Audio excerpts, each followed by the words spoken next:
Jai Hind friends, let's start. With reference to digital payment, consider the following statements. Which of the above statements are correct? Bhim app allow the user to transfer money to anyone with a UPI enabled bank account. तो सही बात है, हम तो भीम app day to day life में use ही करते हैं। While a Chin Pin debit card has four factor of authentication, Bhim app has only two factor of authentication। तो ये गलत है, यहाँ पे थ्री फैक्टर ऑफ ऑथेंटिकेशन है, तो सेकंड स्टेटमेंट गलत है। ठीक है, तो सही आंसर है option number A. Next question देखेंगे। Among the following cities which one lies on the longitude closest to that Delhi. ठीक है, लॉन्गिट्यूड मतलब क्या, इस तरह से, और लैटिट्यूड मतलब क्या होता है, ये वाले लाइंस। ठीक है, तो which one lies closest to Delhi. देखो, पुणे तो नहीं है, ओके, नागपुर भी नहीं है, अभी बचा बेंगलुरु या फिर हैदराबाद। ठीक है, तो ये बेंगलुरु है। ठीक है, ये क्वेश्चन काफी टफ है। अभी थोड़ा याद रखते हैं कि बेंगलुरु और चेन्नई ये दोनों सेम लैटिट्यूड पे है। ठीक है, सेम लैटिट्यूड। इसके पहले भी हमने एक क्वेश्चन सॉल्व किया था। देखो, गुजरात के गिर नेशनल पार्क में जो एशियाटिक लायंस है उन्हें शिफ्ट किया था मध्य प्रदेश के कौन से, इसमें किस कौन से नेशनल पार्क में शिफ्ट किया था दोस्तों, वो कमेंट में बताओ कि वो क्या क्या था। वो दोनों भी एक ही लैटिट्यूड पे थे। ठीक है, एक ही लैटिट्यूड में थे, इसका मतलब क्या है, लगभग उनका जो एटमॉस्फेयर रहता है वो सिमिलर रहता है, और जो हैबिटेट रहते हैं ना लायन की, उनको हेल्पफुल रहता है। तो हैदराबाद और विशाखापट्टनम दोनों सेम लैटिट्यूड पे। और एक चीज याद रखना, राजस्थान एंड अरुणाचल प्रदेश ये भी दोनों सेम लैटिट्यूड पे है। ओके, तो अभी नेक्स्ट क्वेश्चन डिस्कस करेंगे। International labour organisation convention 138 and 182 are related to. International labour organisation ILO, इसके बारे में हमने ऑलरेडी लास्ट वीडियो में डिस्कस किया था, कब ओरिजिनेट हुई थी, क्या फंक्शन रहता है इनका। ठीक है, ये यूएन एजेंसी है, 1919 को बनी थी। ठीक है, अभी ये लेबर है। अभी ऑप्शन में लेबर कहाँ कहाँ पे, child labour, adaptation of agriculture practices, regulation of food prices and security, gender parity at the workplace। ठीक है, बी और सी तो होंगे ही नहीं। अभी बचा चाइल्ड लेबर या फिर gender parity at work place. ठीक है, तो इसका सही आंसर है ऑप्शन नंबर ए, चाइल्ड लेबर। देखो, ये इजीली ट्रिक इस तरह से होती है, अगर आपको नहीं पता तो इस तरह की ट्रिक से आप आंसर तक पहुंच सकते हो। ठीक है, अभी ये 138 में क्या मेंशन है, तो ये minimum age of employment, and 182 में जो भी elimination of any form of child work, child work मतलब चाइल्ड लेबर। ठीक है, ओके। नेक्स्ट क्वेश्चन है, regarding money bill which of the following statement is not correct. Money bill 110 article 110 में आता है, और मनी बिल कहाँ पे इंट्रोड्यूस होता है, सिर्फ लोकसभा में इंट्रोड्यूस होता है। 14 डेज के लिए ये राज्यसभा में रहता है।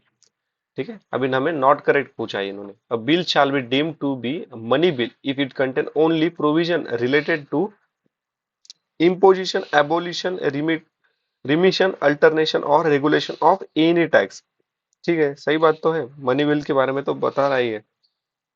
Money bill has provision for the custody of the consolidated fund of India और contingency fund of India custody होती है, मतलब इनसे गो थ्रू होना पड़ता है। देखो, जब मनी बिल ये होता है ना, डिस्कशन होता है, पास हो जाता है, सब कुछ होता है, तो देखो मनी बिल में जो जो डिपा मतलब डिसाइड हुआ है ना, इस डिपार्टमेंट को या फिर इस मिनिस्ट्री को इतना पैसा देना है, इतना ही करना है, तो ये देने का काम कौन करते हैं, कंसोलिडेटेड फंड ऑफ इंडिया करते हैं, जो आर्टिकल 266 में मेंशन है। ठीक है, जो भी ऑल रिसिप्ट क्रेडिट करना है और किसके क्या करना है, वो पूरा इनके हाथ में रहता है।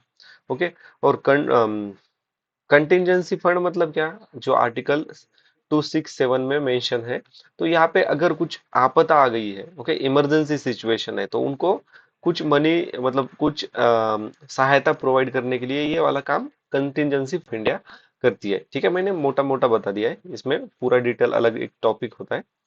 तो ये भी तो स्टेटमेंट सही है। A money bill is concerned with the appropriation of money out of the contingency fund of India. Money bill is concerned with the appropriation of money out of the contingency fund of India. तो ये contingency नहीं है, ये consolidation fund of India है। तो ये statement गलत है और हमें गलत आंसर पूछा था, तो आंसर है ऑप्शन नंबर सी।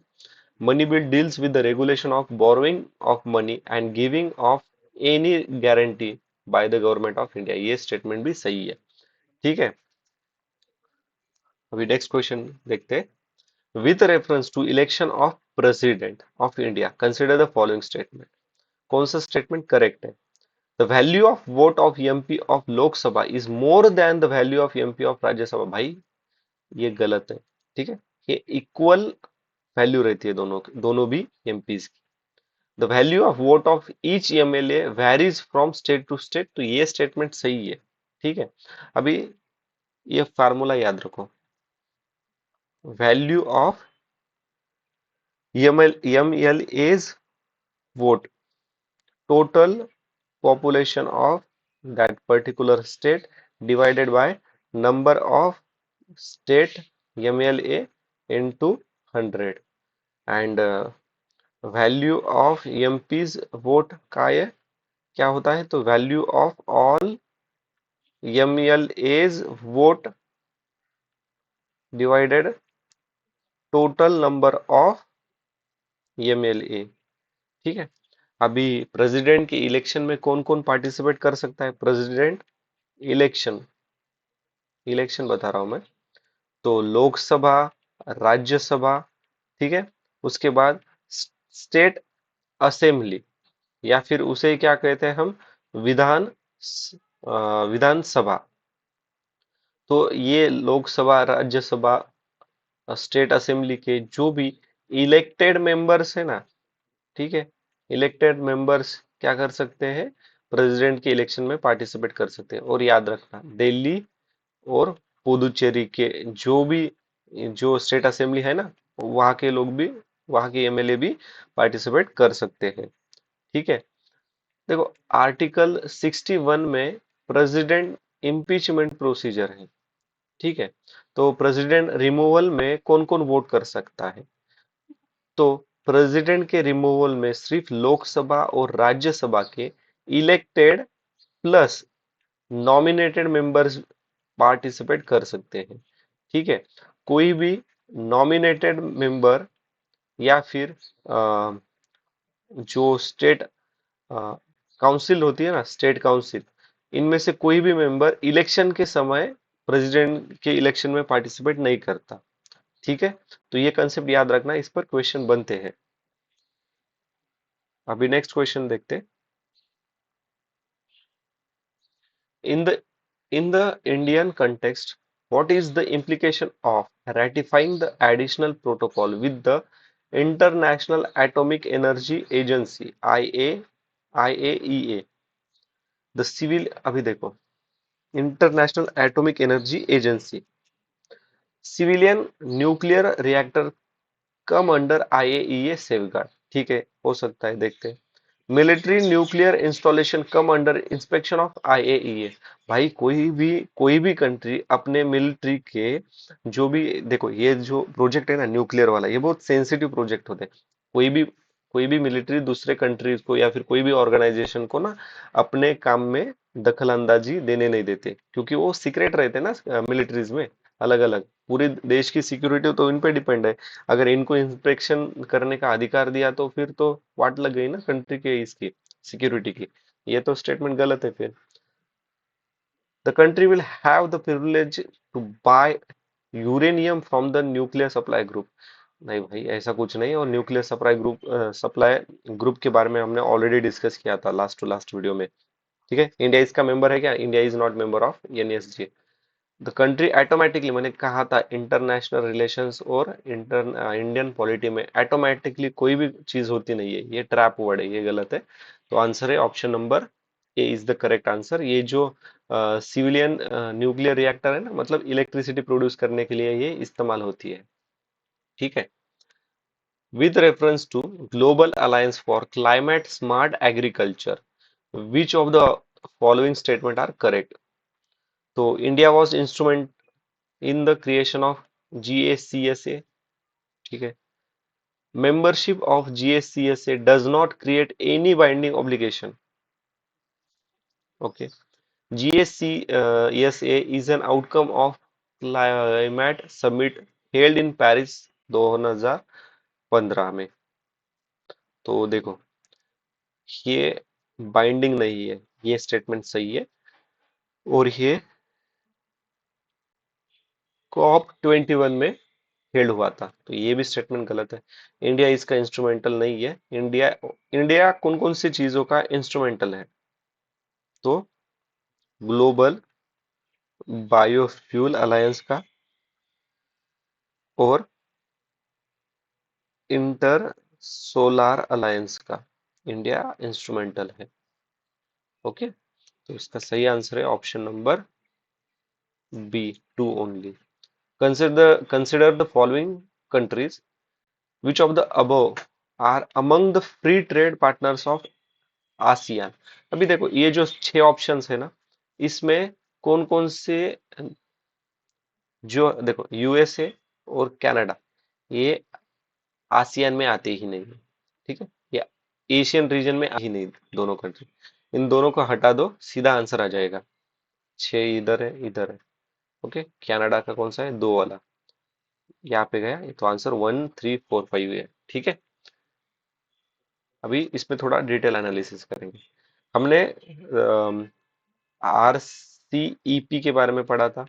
इसमें 15 मेंबर्स है, उसमें 10 आसियान कंट्रीज है और 5 अदर कंट्रीज है, जिसमें नाम है चाइना का, जापान का, साउथ कोरिया, ऑस्ट्रेलिया और न्यूजीलैंड। ठीक है, इंडिया इसका पार्ट नहीं है, नॉट मेंबर ऑफ इंडिया। अभी आसियान के जो 10 कंट्री, 10 जो कंट्रीज है, मेंबर्स है, वो कौन कौन से हैं? ब्रुनई, फिर कंबोडिया, इंडोनेशिया, लाओस, म्यांमार, फिर Malaysia, Philippines, Singapore, Thailand and Thailand के बाद कौन था? वियतनाम। ठीक है, अभी रिसेंटली इसमें दो कंट्रीज ने भी पार्ट मतलब ऐड किए हैं, 2 कंट्रीज को भी। तो वो 2 कंट्रीज कौन से हैं? वो है East Timor and Papua New Guinea. ये 2 न्यू मेंबर है आसियान ग्रुप के। आसियान की स्टैब्लिश हुई थी 1967 में अंडर द बैंकॉक डिक्लेरेशन। इसका हेडक्वार्टर है जकार्ता, इंडोनेशिया में। ठीक है, अभी नेक्स्ट क्वेश्चन देखते हैं। Which of the following are the aims of digital India plan of the government of India? Digital India 2015 में लॉन्च हुआ था। Formation of India's own internet companies like China did. मैंने इसके पहले भी हमने डिस्कस किया था कि जो मतलब कंपटीशन रहता है ना, इस कंट्री को पीछे, मतलब उस कंट्री से कॉम्पीट करना, तो ये वाले स्टेटमेंट गलत होते हैं। ठीक है, ये तो गया।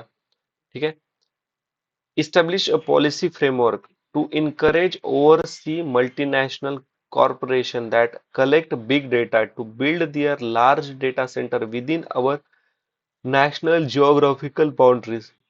ठीक है, तो दोस्तों ये जो स्टेटमेंट है ना, ये डिजिटल इंडिया का पार्ट नहीं है। ठीक है, ये भी स्टेटमेंट गलत है। Connect many of our villages to the internet, bring Wi-Fi to many of our school, public place and major tourist center। तो ये स्टेटमेंट सही है। ओके, तो आंसर है option number B, 3 only. Okay, next question देखेंगे अभी। ठीक है, टाउन एंड कंट्री, कौन से टाउन में कौन सी कंट्री? अलीपो, तो अलीपो सीरिया में है। अ, किरकुक कहाँ पे है? किरकुक है इराक, और मोजुल भी है इराक में। इराक की कैपिटल है बगदाद। यमन में कौन है? हूदीज रिबेल, हूदी रिबेल्स, काफी न्यूज में रहते हैं ये। फिर मजार ई शरीफ, ये अफगानिस्तान में है। तो सही आंसर है 1 एंड 4। ठीक है, तो प्लेसेस इन न्यूज हमें 2024 के याद रखने पड़ेंगे। Which one of the following reflect the most appropriate relationship between law and liberty? If there if there are more law, there is less liberty. कुछ भी क्या बता रहे हैं? If there are no law, there is no liberty. If there is a liberty, law has to be made by people. कुछ भी. The law are changed too often. Liberty is in danger. देखो, अगर law कुछ welfare के लिए भी बना तो लिबर्टी डेंजर में आएगी, ये भी करेगा। इफ अगर लॉ नहीं है तो कोई लिबर्टी नहीं है, ये स्टेटमेंट सही है। Option B is the correct answer. In the federation established by the Government of India Act 1935, residuary power were given to the governor general. ठीक है। और 1935 में क्या क्या और डेवलपमेंट हुई थी? प्रोविजनल एटोनॉमी, फिर abolish province dyarchy and dyarchy introduce at centre, bicameralism at center and federal court were set up. ठीक है। ये गवर्नर जनरल कई जगह पे वाइस रॉय भी यूज करते हैं, तो ये सभी सिमिलर वर्ड्स है। ठीक है। अभी नेक्स्ट क्वेश्चन क्या है? स्पीकर के बारे में क्वेश्चन है। The speaker of legislative assembly shall vacate his or her office if he she cease to, अभी cease to be the member of the assembly। सही बात है, अगर उसकी सीट ही सीज हो गई है तो वो वैकेट करनी पड़ेगी, ये स्टेटमेंट सही है। whenever the legislative assembly is dissolved, the speaker shall vacate his or her office immediately, तो ये immediately नहीं करते।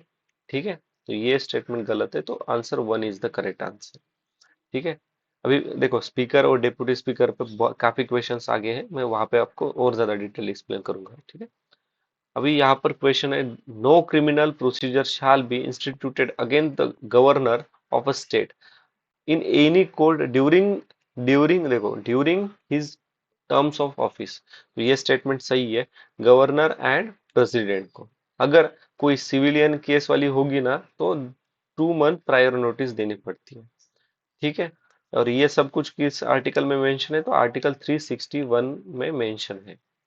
The emolument and allowance of the governor of the state shall not be diminished during his term during his term of office। तो ये भी statement सही है, ये आर्टिकल 158 में मेंशन है। ओके। तो दोनों स्टेटमेंट सही, option C is the correct answer. Next question है, the well known painting Bani Thani belongs to. ये बनी थानी पेंटेड बाय निहाल चंद, जो कि मारवाड़ स्कूल ऑफ किशोरागढ़ बिलोंग करते हैं। तो आंसर है ऑप्शन नंबर डी। और ये कौन कौन से किंग के कोर्ट में थे या फिर उनके टाइम पीरियड में थे? तो वो थे किंग सावंत सिंह। ओके। 1748 से लेके 1764 तक। ओके। अभी नेक्स्ट क्वेश्चन है थार्ड के बारे में। देखो, हमने थार्ड वाला जो क्वेश्चन था ना, वो एक बार ऑप्शन में था, मैंने वहां पे आपको कहा था थार नहीं है ये, थार्ड है। ओके। डिफेंस सिस्टम है, एंड तो option B India's indigenous anti missile programme है। ये जो इजराइल रेडार सिस्टम है ना, ये कौन सा है? इंडिया इजराइल का, तो वो आयरन डोम है। काफी न्यूज में भी रहता है ये आयरन डोम। और एक चीज को याद रखना, इराक ने एक बनाया है फलक one. Okay.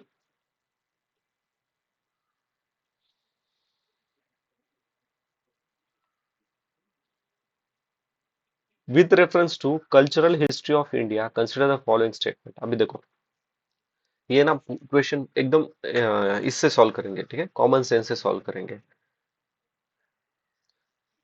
Annamacharya and Tyagaraja are contemporaries. मैंने कहा था कंटेम्पररीज आने के बाद की एक ट्रैप वर्ड है। ठीक है। Tyagaraja created several new ragas. Most of the Tyagaraja Kritis are devoted song in praises of Lord Krishna. Annamacharya Kirtanas are devoted song in praise of Lord Venkateshwara. अभी देखो, त्यागराजा म्यूजिशियन है, तो राग तो वो मतलब कंपोज क्या बोलते हैं उसको, राग तो वो बनाएंगे ही, ठीक है, कंपोज करेगी, तो सेकंड स्टेटमेंट सही है. हमारी ट्रिक ने क्या कहा था, कंटेम्पररी है मतलब गलत होता है. थर्ड हटाया, ये हटाया, ये हटाया, दो तो हमें पता है, तो 2 और 4 ये स्टेटमेंट सही है. और ये जो त्यागराजा इन्होंने लॉर्ड रामा के प्रेजेस में सॉन्ग, डिवोशनल सॉन्ग्स गाए थे, भजन गाए हैं. ठीक है, अभी इसे और एनालिसिस करेंगे. अन्नमाचार्य थे 1408 में, और त्यागराजा है 1767 में. अभी आपने सुना होगा कार्नेटिक म्यूजिक, तो इसके 3 इंपॉर्टेंट ये थे कार्नेटिक म्यूजिक के, जिसे ट्रिनिटी भी कहा जाता है. तो उसमें एक है त्यागराजा, ठीक है, फिर अ, दीक्षित सार, और एक है श्याम शास्त्रीज. ठीक है, दीक्षित सार, फिर श्याम शास्त्रीज एंड त्यागराजा, ये 3 बिलोंग्स टू किसे, कार्नेटिक म्यूजिक. ओके, अभी नेक्स्ट क्वेश्चन देखेंगे. Main feature of rule of law. Rule of law originate कहाँ पे हुआ है, तो वो इंग्लैंड में हुआ था. Limitation of power, equality before law, people's responsibility to governor, नहीं ये गलत है, गवर्नमेंट रिस्पॉन्सिबिलिटीज टू पीपल, तो थर्ड हटा दे. लिबर्टी एंड सिविल राइट, ये भी स्टेटमेंट से, तो 1 2 4 is the correct answer. 1 2 4 C is the correct. अभी question number, which of the following statement correctly describe the meaning of legal tender money. Legal tender money, पहले ना समझते हैं legal tender money की डेफिनेशन क्या होती है. Legal legal tender is any official medium of payment recognized by law of country that can extinguish public and private debt. ठीक है, तो लीगल टेंडर का सिंपल मीनिंग होता है कि पेमेंट मीडियम जो कि वो लॉ ने रिकॉग्नाइज किया हुआ है. ठीक है, अभी एक याद रखना, चेक जो रहता है ना, वो लीगल टेंडर के कैटेगरी में नहीं आता, क्योंकि ये इट कैन बी रिजेक्ट. ठीक है, जो नेशनल करेंसी है ना, मतलब जो पेपर करेंसी, पेपर मनी, या फिर कॉइन जो रहते हैं, वो चेक मतलब लीगल टेंडर के कैटेगरी में आ सकते हैं. ठीक है, तो ये तो थोड़ा बेसिक था. अभी देखते हैं metallic money in circulation in a country. Bank money in the form of cheque, मैंने अभी क्या कहा था, चेक का, चेक कौन क्या रहते हैं क्या, cheque are not legal tender. ठीक, तो ये तो गया. The money which creditor is under compulsion to accept the settlement of his claim. Compulsion to accept in settlement of his claim, इसको देखते हैं एक minute. The money which is tendered in courts of law to defray the fee of legal cases, ये तो गलत है, ये मतलब ये कुछ वेगी ऑप्शन बना दिया है. अभी देखो, ये जो सेकंड स्टेटमेंट है ना, money with a creditor is under compulsion to accept in settlement of his claim, मतलब ये क्या कर रहा है, ये जो लॉज है ना, हमने अभी डिस्कस किया था डेफिनेशन में, जो लॉ ने रिकॉग्नाइज किया वाला पेमेंट है, तो ये स्टेटमेंट सही आता है यहाँ पे. ठीक है, अभी नेक्स्ट क्वेश्चन है, if a commodity is provided free to the public by the government. अगर गवर्नमेंट ने फ्री प्रोवाइड किया तो गवर्नमेंट को पैसा कहाँ से आता है? टैक्स पेयर से आता है। तो option C is the correct answer. Okay, opportunity cost is transfer from the consumer of the product to the taxpayers public. Increase in absolute and per capita real GNP do not connote a higher level of economical development if। पहले समझते हैं GNP होता क्या है। Gross national product, जो कि major करता है total value of all final goods and service which produce by एक कंट्रीज के सिटीजन या फिर उसकी company with respective of place, मतलब उस कंट्री में भी वो प्रोड्यूस किया है या फिर फॉरेन कंट्री में भी उस कंट्री के कंपनी ने या फिर इंसान ने प्रोड्यूस किया है। Okay, with in specific time period, तो उसे कहा जाता है जीएनपी। और यहाँ पे क्या कहा बता रहे हैं हमें ये, increase in absolute and per capita real GDP GNP do not connote a higher level of economical development.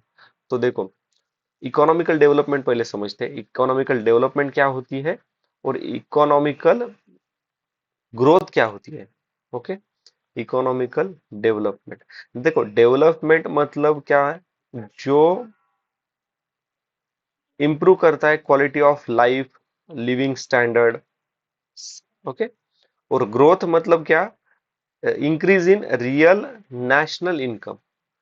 ठीक है, मतलब देखो डेवलपमेंट एकदम इजी एग्जांपल देना है तो डेवलपमेंट मतलब जो ग्राउंड लेवल पे जो इंसान रहते हैं ना, उन सब की लिविंग स्टैंडर्ड बदलना, उनको खाना अच्छे तरह से मिलना, जॉब मिलना, सैलरी मिलना, ये सब जो रहते हैं ना, उसे कहते हैं डेवलपमेंट। बट ग्रोथ मतलब सिर्फ कंट्री का जो कंट्री का इनकम था, सपोज 2024 में 4 ट्रिलियन है, 2025 में 5 ट्रिलियन बन गया।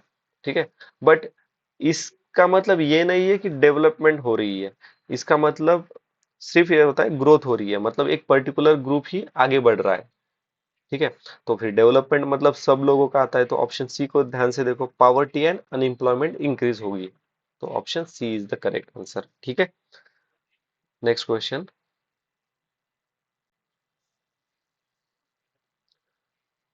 Consider the following statement. Human capital formation as a concept is better experienced in the term of process which enables. Okay, which of the above statement are correct? Human capital formation.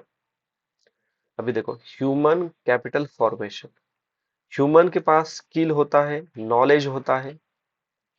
Okay, यही human का क्या है? Real capital है। Increase in the knowledge, skill level and capacities of the people of the country.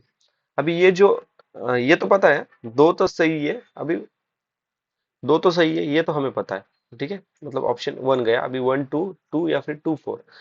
Individual of countries accumulate more money, ये तो अलग ही बात कर रहा है। मतलब एक तो इंडिविजुअल की बात कर रहा है और यहाँ पर कैपिटल फॉर्मेशन की बता रहे हैं, मतलब ये एक तो गलत है। अभी फोर वाला देखते हैं, accumulation of tangible wealth, accumulation of intangible wealth.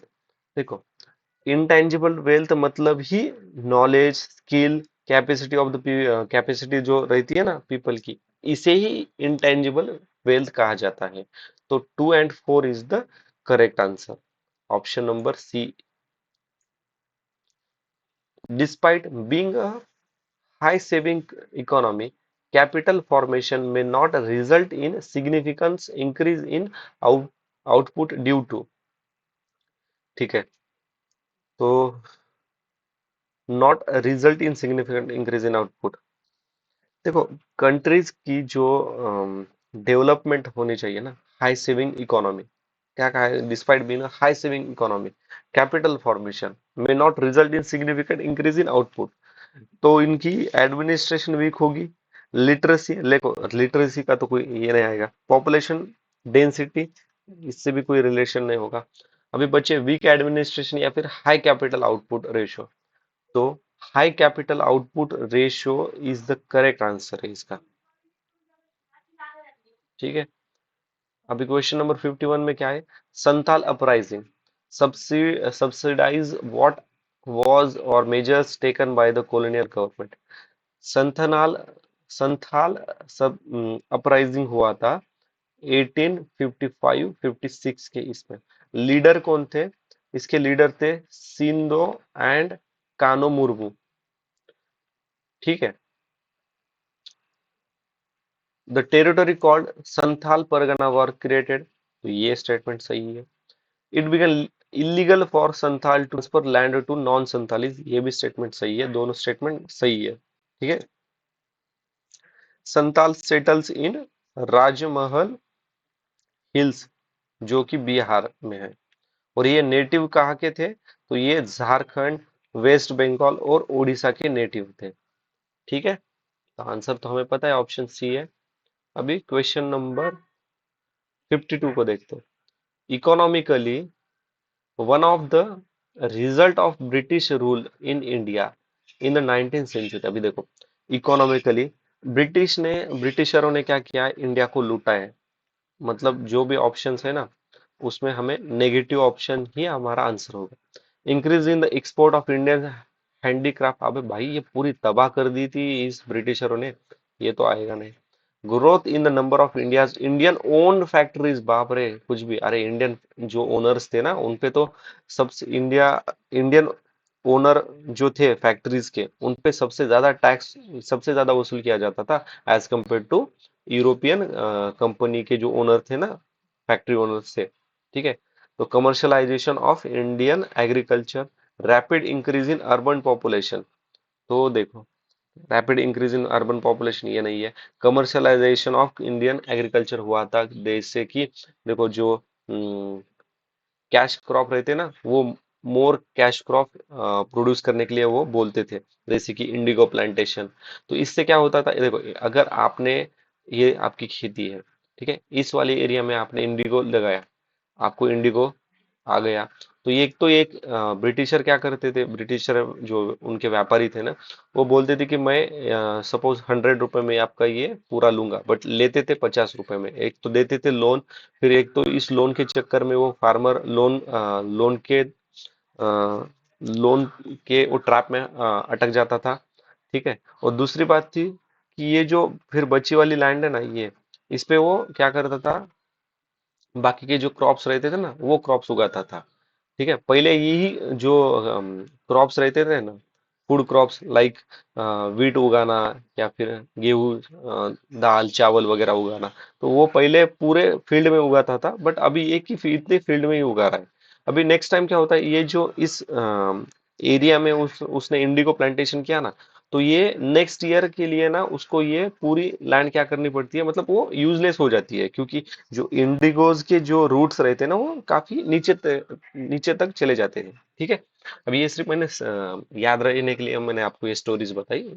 Okay. तो आंसर है option number C. Next question क्या है? President of India exercise this power as provided under the Article 356 of the Constitution in respect of particular state, then मतलब ये president rule लगने के बाद क्या क्या होता है? असेंबली ऑफ स्टेट डिसॉल्व होती है क्या ऑटोमेटिकली? नहीं होती भाई, ये सिर्फ सस्पेंड होती है for the time being. The power of legislature of the state shall be exercise by और under the authority of parliament, ये स्टेटमेंट सही है। आर्टिकल 19 सस्पेंड नहीं होता, ये आर्टिकल 19 सस्पेंड होता है जब प्रेसिडेंट 352 लगता है। ओके। नेशनल इमरजेंसी लगता है, बट नेशनल इमरजेंसी में फंडामेंटल राइट सस्पेंड होते, बट कौन से दो सस्पेंड नहीं होते? तो आर्टिकल 20 एंड 21 नहीं होते। ठीक है। President can make the law, नहीं, प्रेसिडेंट नहीं रहते, parliament can make the law related to state. ठीक है। अभी ये प्रेसिडेंट रूल पे ना, ये सेकंड क्वेश्चन हमने अभी तक डिस्कस किया है। ठीक है। मतलब ये last last to last video में हमने डिस्कस किया था। अभी ये ना क्राफ्ट और हेरिटेज साइड, तो पुथुकुली जो शॉल्स है ना वो तमिलनाडु में मिलती है। सुजनी एम्ब्रॉयडरी ये हमें बिहार में मिलता है। और उपड्डा जमदानी साड़ीज ये हमें आंध्र प्रदेश में मिलती है। तो answer one is the correct. ठीक है। नेक्स्ट क्वेश्चन है, अभी देखो टेक्नोलॉजी पर बेस्ड क्वेश्चन है। जीपीएस का इस्तेमाल कहाँ होता है? अभी देखो जीपीएस का मोबाइल फोन में तो होता है, ये तो पता है। तो ये गया 113 123, मतलब थ्री क्या है, बैंकिंग ऑपरेशन में भी जीपीएस का यूज इस्तेमाल होता है। और कंट्रोल द पावर ग्रिड इसमें भी होता है। ठीक है। तो option D is the correct answer. ये वाना क्राई, ये जो उस टाइम न्यूज में थे, ये एक्चुअली साइबर अटैक से। ठीक है।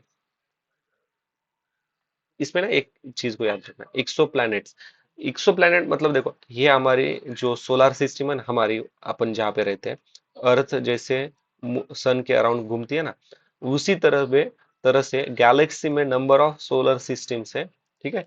ये बाकी दूसरे इंडिया अपनी सोलर सिस्टम को छोड़ के जो दूसरी सोलर सिस्टम है ना, वहां की जो समझने के लिए अर्थ है ना, या फिर वहां का जो प्लैनेट है ना, वो उस सोलर सिस्टम के सन के अराउंड, मतलब उस सोलर सिस्टम के इसके अराउंड, क्या नाम है उसका, स्टार के अराउंड रिवॉल्व होती है। उसे कहा जाता है एक्सो प्लैनेट्स। ठीक है। आई होप मैंने अच्छी तरह से बता दिया होगा।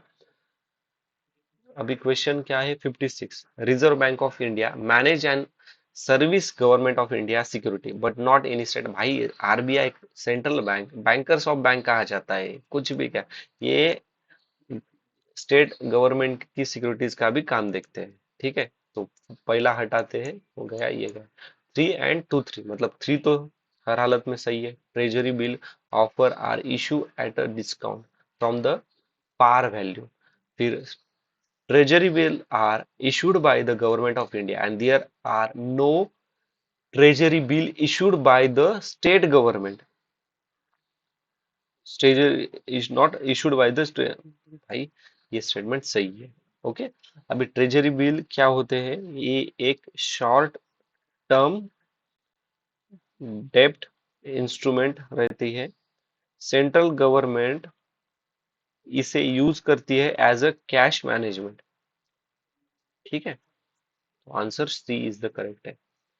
Question number 59. With reference to circumstances in Indian agriculture, the concept of conservation agriculture assumes significance. Which of the following fall under conservation of agriculture? अभी ना ये क्वेश्चन इतना मजेदार है, बट इसमें ना काफी ट्रैप सेट किया है एग्जामिनर ने, छोटे छोटे ट्रैप सेट किया। बट अभी सीख लेते हैं हम इसे। ठीक है। Avoiding the monocultural practices. पहले मोनोकल्चर क्या है वो पहले सीख समझते हैं। मोनोकल्चर मतलब एक ही जमीन का टुकड़ा है, एक सीजन में इस जमीन के टुकड़े पर सिर्फ एक ही क्या करेंगे, प्लांट का ग्रोथ करेंगे। एग्जाम्पल, यहाँ पे सिर्फ राबी सीजन में या फिर खरीफ सीजन में ये वीट उगा रहे हैं, तो पूरा इस फील्ड में ये वीट ही उगाएंगे। और इससे तो क्या होगा, एग्रीकल्चर हो रही है ना, वीट आएगा, मतलब खेती हो रही है। पर ये क्या बोलते हैं, अवॉइडिंग द मोनोकल्चर प्रैक्टिसेस, ये तो गलत है ना। ये तो मतलब मोनोकल्चर से हम एक वीट उगा रहे हैं खेती में, तो उसके फार्मर को पैसा मिलेगा, तो ये स्टेटमेंट गलत हो गया। एडॉप्टिंग मिनिमम टिलेज, ये तो हमने ऑलरेडी पढ़ा था। Avoiding the avoiding the cultivation of plantation crop. भाई प्लांटेशन क्रॉप मतलब एक बड़ी सी फील्ड में कैश क्रॉप उगाना, जैसे कि टी कॉफी, इतने बड़े टी प्लांटेशन है हमारे, तो अगर वो भी खत्म करने के बाद, ये भी गलत है। ठीक है। Using crop residues to cover soil surface. Using crop residue to cover soil मतलब ये मल्चिंग के बारे में तो नहीं बात कर रहे। मल्चिंग, मल्चिंग क्या होती है, देखो ये ना सब अभी ठीक है, जस्ट मिनट, अभी थोड़े इंक।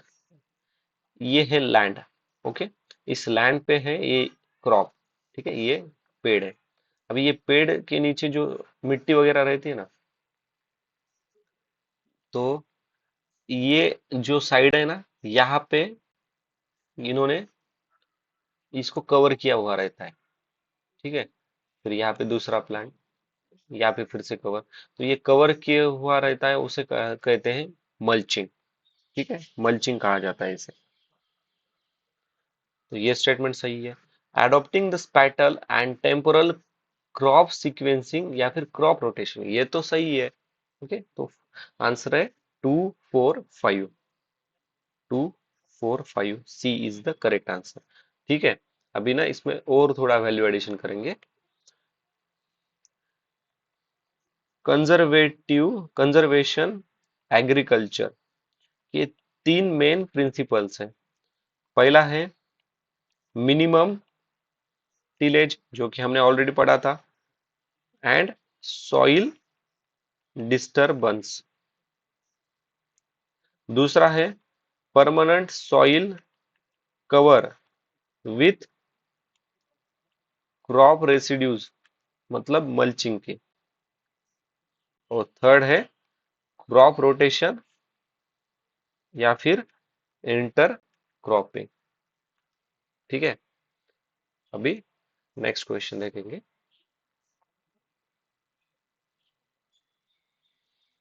हम्म, अभी ये क्वेश्चन सिर्फ दिखने के लिए इतना बड़ा है कि six mass extinction, okay, often seen in news. देखो देखो, नेचर मैं कोड बता रहा हूँ, nature is smarter than people.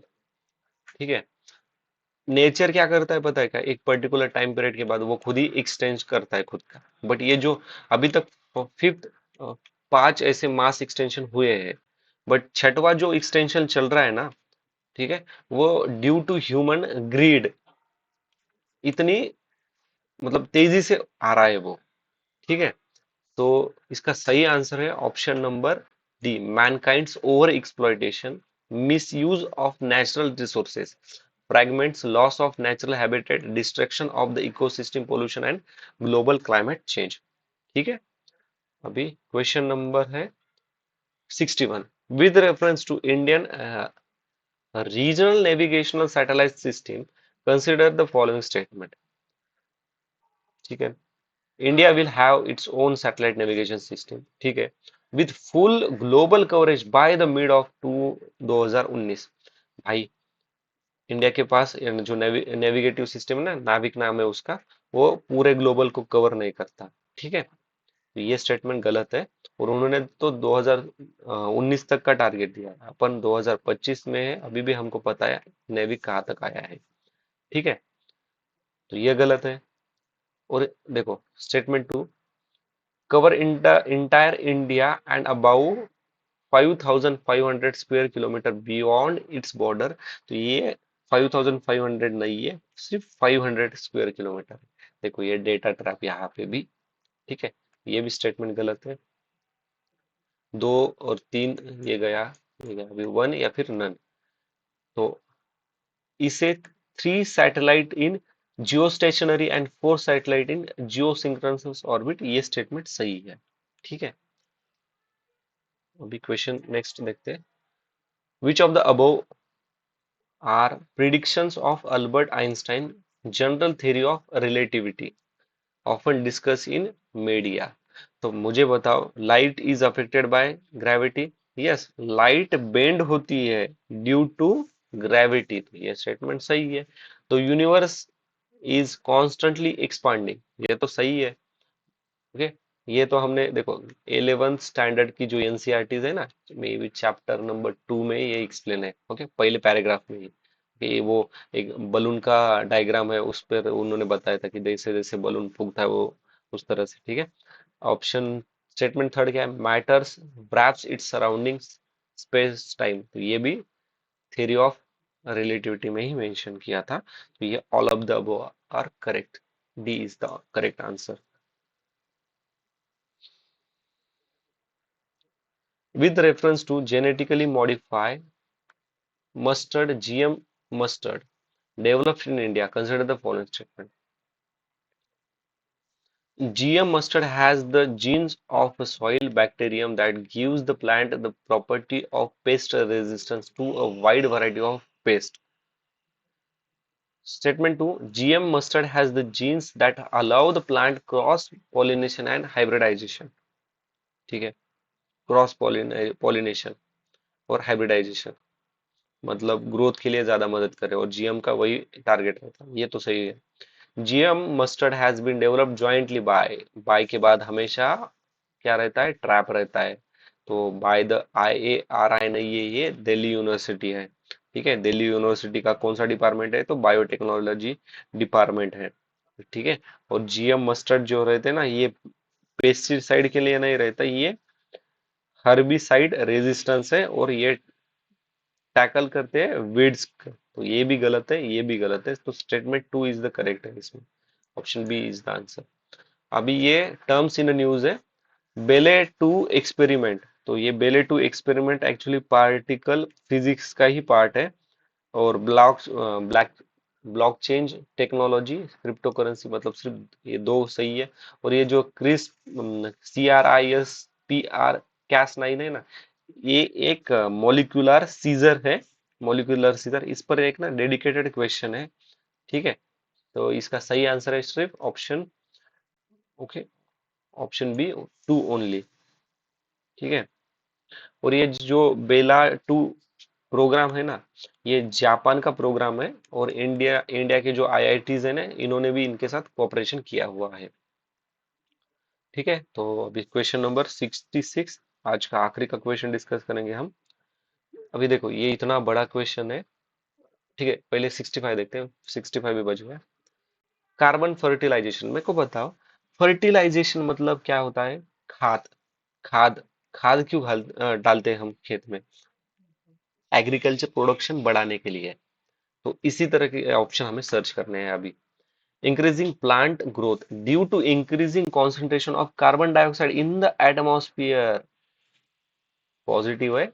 Agriculture की ग्रोथ के बारे में बता रहा है। अभी बाकी के देखते हैं। Increasing temperature of earth due to increasing concentration of carbon dioxide in the atmosphere, भाई फर्टिलाइजर का चल रहा है तो टेम्परेचर का बता रहा है।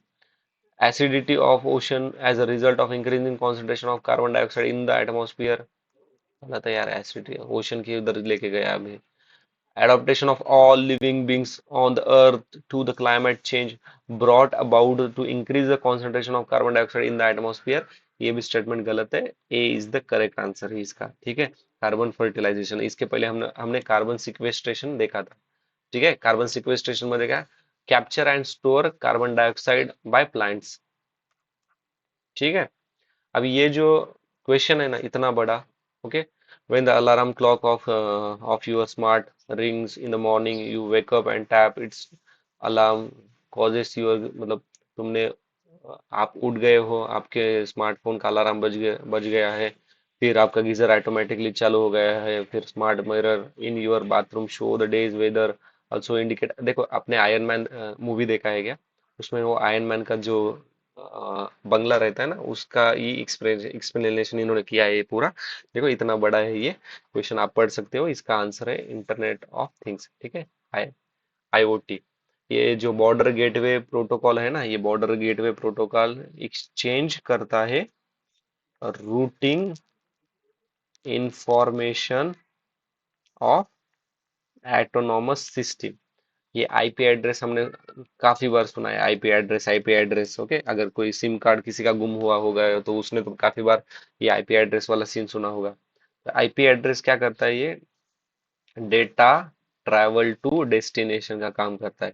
VPN तो क्या करता है? VPN मतलब ये भी पर्सनल ID रहती है आपकी लोकेशन। सपोज आप USA में काम कर रहे हो, बट आपकी location with the use of VPN Afghanistan भी वो कर सकता है। ठीक है, तो दोस्तों अभी बाकी क्वेश्चन नेक्स्ट वीडियो में डिस्कस करते हैं। ओके, अगर कोई डाउट या फिर कोई सजेशन है तो प्लीज, अगर कोई फीडबैक भी आपको देना है तो प्लीज कमेंट बॉक्स में दे सकते हो। ठीक है, thanks for watching, see you next video. जय हिंद।